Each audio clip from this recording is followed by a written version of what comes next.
नमस्कार, मैं हूं मृत्युंजय कुमार झा और आज हम आपको बताएंगे मेंथा के ऊपर एक बड़ी रिपोर्ट कि क्या आने वाले समय में मेंथा के दाम और बढ़ सकते हैं और क्या 1000 का स्तर मेंथा में दिखेगा। इस पर हम आपको दिखाएंगे बड़ी एक्सक्लूसिव रिपोर्ट। लेकिन सबसे पहले नज़र फिलहाल 3 बम्पर कॉल पे कि कहां पर आपके लिए कमाई के सबसे बेहतर मौके होने वाले हैं, ये हम आपको बताने जा रहे हैं। और पहली बम्पर कॉल है आज की, जहां पर आप ट्रेड करके मुनाफा कमा सकते हैं इंट्राडे में गोल्ड। और गोल्ड में आज के लिए आप बिकवाली कर सकते हैं 31,150 पे, लक्ष्य होगा 30,900 रुपये का। 31,300 रुपये के स्तर पर आप स्टॉप लॉस लगाइए। दूसरी महत्वपूर्ण कॉल जहां पर आप ट्रेड करके मुनाफा कमा सकते हैं, आज बाजार में मस्टर्ड है और मस्टर्ड में 4970 के भाव पर बाई करिए। 5,050 का टारगेट होगा और 4930 के स्तर पर आप स्टॉप लॉस के साथ ट्रेड कर सकते हैं।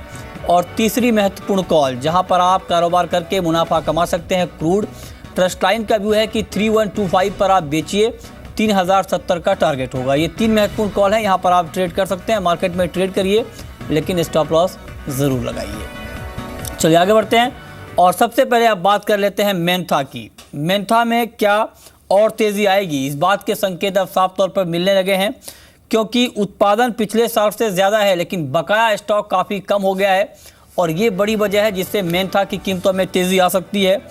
पिछले साल के मुकाबले बकाया स्टॉक महज 30% रह गया है, यानी काफ़ी कमी आई है बकाया स्टॉक में और इसका इम्पैक्ट आपको प्राइस के ऊपर दिख सकता है। इस साल बकाया स्टॉक 8 से 10,000 ड्रम है, जबकि पिछले साल आमतौर पे 25 से 30,000 ड्रम का स्टॉक रहता है। और इस साल उत्पादन 35 से 37 लाख टन रहने का अनुमान है, जबकि सालाना खपत करीब 40 लाख टन की है। ये तो कुछ ऐसे फंडामेंटल में हैं, लेकिन अब हम आपको बताने जा रहे हैं कुछ ऐसे महत्वपूर्ण फंडामेंटल जिसका बड़ा इम्पैक्ट आपको प्राइस के ऊपर दिखेगा। एक्सपोर्ट डिमांड काफ़ी बढ़ने की संभावना है और साथ ही 2017 में BASF का मेंथा एक्सपायर हो जाएगा। आपको बता दें कि जर्मनी की ये कंपनी है और BASF आर्टिफिशियल मेंथा बनाने वाली दुनिया की सबसे बड़ी कंपनी है और 2017 तक इसका स्टॉक खत्म हो जाएगा। उसके बाद बाजार में एक बड़ा सप्लाई क्रंच बनने वाला है और इसका इम्पैक्ट भी आपको प्राइस के ऊपर दिखेगा। बातचीत के लिए हमारे साथ 2 एक्सपर्ट हैं। हमारे साथ अजय केडिया हैं, केडिया कमोडिटी के MD मुंबई से, और साथ ही संभल जो कि मेंथा का एक बड़ा क्षेत्र है, वहाँ से ग्राउंड रिपोर्ट बताने के लिए हमारे साथ अनुराग रस्तोगी जुड़े हैं फोन लाइन पे। आप दोनों मेहमानों का बहुत बहुत स्वागत है कार्यक्रम में। अजय केडिया, सबसे पहला सवाल आपसे ये कि आपको क्यों लगता है कि मेंथा में बड़ी तेजी आएगी? Good afternoon. देखिए, पिछले अगर 3-4 साल की बात करें तो मार्केट में काफी ठहराव था, मार्केट काफी रेंज बाउंड था। अगर ध्यान दिया जाए तो 2 साल पहले भी हमने देखा था कि बासठ के एक प्लांट में आग लगी थी। उसके बाद कुछ कंसर्न्स बने थे सप्लाई को लेकर। प्राइजेस वो टाइम पे 700 रुपए से करीबन 1100 रुपए तक की रैली कर चुकी थी। टाइमिंग अगर देखा जाए, पूरा अगर कैलकुलेशन देखा जाए तो 2012 में जिस ढंग से रैली आई थी, वहाँ पे नेचुरल मेंथा की डिमांड है वो काफी ज्यादा बढ़ चुकी थी और अवेलेबल नहीं होने की वजह से सिंथेटिक मेंथा मार्केट में आया था। अगर हम देखा जाए तो एक नॉर्मल सेल्फ लाइफ जो होती है सिंथेटिक मेंथा की, वो करीबन 4 से 5 साल की होती है। अगर 2012 से कैलकुलेट किया जाए तो 16-17 में ये स्टॉक जो है वो एक्सपायर हो सकता है, जिसमें काफी बड़ी कंपनी के नाम है, बासफ है और 2-4 कंपनीज है। तो अगर ये मेंथा स्टॉक अगर एक्सपायर होता है तो डेफिनेटली जो डिमांड है वो नेचुरल मेंथा की तरफ आएगा।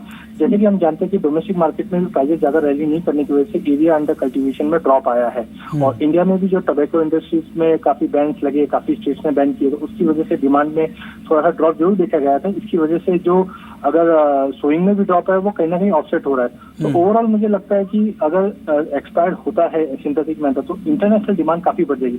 साथ में एक रिपोर्ट आई है वॉशिंगटन में भी, अगर देखा जाए तो 2-3 साल में मेंथा के प्राइजेस में काफी ठहराव था। इसकी वजह से एरिया अंडर कल्टीवेशन में ड्रॉप है जो करीबन 40% का है वॉशिंगटन एरिया का। अगर कहीं पे भी अगर ये डिमांड इम्प्रूव होती, जैसे इकोनॉमी इम्प्रूव हो रही है, तो इंडिया ही एक ऐसी कंट्री है जहाँ पे एक्सपोर्ट का दामोदार रहेगा। तो ओवरऑल मुझे लगता है कि प्राइजेस में नो डाउट पिछले अगर 7-8 दिन में देखे या लोअर लेवल से देखे तो करीबन 18 से 19% का जंप लो लेवल से हमने 790 से आते हुए। ओके, ठीक है। टेक्निकली भी वॉल्यूम्स काफी ज्यादा इम्प्रूव हुए, तो मुझे लगता है ये रैली सस्टेन कर सकती है। ठीक है, अनुराग रस्तोगी भी हमारे साथ हैं। अनुराग, ग्राउंड रियलिटी मेंथा को लेकर क्या है? क्या क्रॉप के हालात क्या हैं? सप्लाई का सिचुएशन क्या है मंडियों में मेंथा को लेकर? सप्लाई की पोजीशन इस टाइम की हिसाब से बहुत कम है। जो जैसे कभी जुलाई में मैंने तो नहीं देखा, कम से कम 15 से 20 साल तक जो है कि जुलाई में ये पोजीशन अराइवल की रही हो। पर पिछले साल से 10% एक्सीड कर रही है फसल। और वो क्योंकि कैरिड फॉरवर्ड मैं नील के बराबर मानता हूँ, उस हिसाब से मुझे लगता है कि शायद आने वाले समय पे मार्केट जो है थोड़ा बुलिश रहेगा। ठीक है। अजय केडिया, आप जो लोग ट्रेड करना चाहते हैं मेंथा में 928 के आसपास का फिलहाल लेवल यहां पर देखने को मिल रहा है, क्या 1000 का टारगेट ध्यान में रखकर मेंथा में आप बाई करने की सलाह देंगे? डेफिनेटली मुझे लगता है कि आउटलुक टेक्निकली भी काफी ज्यादा साउंड हो चुका है। अगर थोड़ा भी करेक्ट होता है नीचे में 920 तक के लेवल पे, वहां पे बाय कीजिए। 870 का एक स्टॉप लॉस है। ऊपर में टारगेट में देख रहा हूँ कि 980 से लेकर करीबन 1050 का रहेगा। और साथ में इंडिया मार्केट के भी अगर देखें तो अभी जो अराइवल्स है धीरे धीरे अगस्त में डिले कम होती जाएगा, उसकी वजह से भी प्राइजेस में जंप रहेगा। तो ओवरऑल मुझे लगता है कि 1040-50 का लेवल अगस्त फर्स्ट वीक तक देखने मिल सकता है। ठीक है, बहुत बहुत शुक्रिया अजय केडिया आपका और अनुराग रस्तोगी आपका भी। हमारे साथ दो और एक्सपर्ट हैं, हमारे साथ किशोर नारने हैं, मोतीलाल ओसवाल कमोडिटीज़ के एसोसिएट डायरेक्टर मुंबई से, और साथ ही हमारे साथ राजीव कपूर है ट्रस्ट लाइन के कमोडिटी हेड। आप दोनों मेहमानों का भी बहुत बहुत स्वागत है कार्यक्रम में। किशोर, आपका आउटलुक मेंथा के ऊपर क्या होगा इस रिपोर्ट के बाद? मृत्युंजय, आई थिंक डेफिनेटली दोनों फंडामेंटल्स और टेक्निकल्स दोनों तो तेज़ी का और इशारा कर रहे हैं, और कुछ भी करेक्शंस मिलता है यहाँ पे 920-925 के लेवल्स में भी, यहाँ पे भी मुझे खरीदारी का लेवल्स दिखाई देता है। शॉर्ट टर्म में आपको 950-958 के आसपास तक आप एक्सपेक्ट कर सकते हैं, और आई थिंक थोड़ा सा अगर लंबे अवधि अगर देखें तो 1030 के आसपास का लेवल्स भी देख सकते हैं। ओके, और मेंथा पर जो टेक्निकल नज़रिया है ये भी आपको बता दें कि मेंथा ने एक टेक्निकल महत्वपूर्ण लेवल था 880 का, उस लेवल को तोड़ा। उसके बाद 8 महीने के बाद भाव 900 के पार गया, और टेक्निकल चार्ट पर कुछ एक्सपर्ट ये कह रहे हैं कि 1200 तक का स्तर भी यहाँ पर दिख सकता है, क्योंकि वायदा में भाव हाजिर के मुकाबले अभी भी नीचे है। राजीव कपूर, आपका कमेंट मेंथा के ऊपर क्या होगा? मृत्युंजय, फंडामेंटल्स काफ़ी स्ट्रांग है। जैसा कि अनुराग रस्तोगी ने भी बताया कि मंडी में फिजिकल में जो है तेल है ही नहीं इस टाइम, और मांग बनी हुई है। ऐसा ही मुझे भी, मेरे कुछ जानकार हैं फिजिकल मंडी में, उन्होंने भी मुझे यही फीडबैक दिया है कि तेल की काफ़ी कमी है। बट हमें ये नहीं भूलना चाहिए कि दाम जो है पिछले 2-3 सत्र में काफ़ी बड़ी एक उछाल दे चुके हैं। और आज का जिस तरह का प्राइस बिहेवियर है, मैं बिकॉज टेक्निकल एनालिस्ट हूँ, तो आज का मुझे प्राइस बिहेवियर थोड़ा सा फ्रिकी सा लग रहा है। शायद यहाँ से बाजार एक करेक्शन दे टुवर्ड्स 910 या 900 तक का, बट वो एक अच्छे स्तर होंगे खरीदने के लिए, बिकॉज 900 जो था पिछला एक टॉप था जिसे बाजार ने क्रॉस किया और उसके ऊपर क्लोजिंग किया। तो 900 के आसपास अगर आता है तो बहुत अट्रैक्टिव प्राइस है, खरीदना चाहिए। 870 का स्टॉप लॉस रखना चाहिए। पहला लक्ष्य 955-60 का, और 955-60 के ऊपर अगर ये सस्टेन कर गया तो 1000 का, फिर 1000 एक मेजर बैरियर होगा। 1000 के ऊपर थोड़ा सा देखना पड़ेगा, वहां से मेक और ब्रेक स्थिति आएगी फिर। तो तमाम जानकार इस बात को लेकर सहमत हैं कि मेंथा के फंडामेंटल मजबूत हैं, आने वाले समय में दाम बढ़ेंगे, और करेक्शन पर बाइंग की सलाह यहां पर जानकारों की तरफ से दी जा रही है।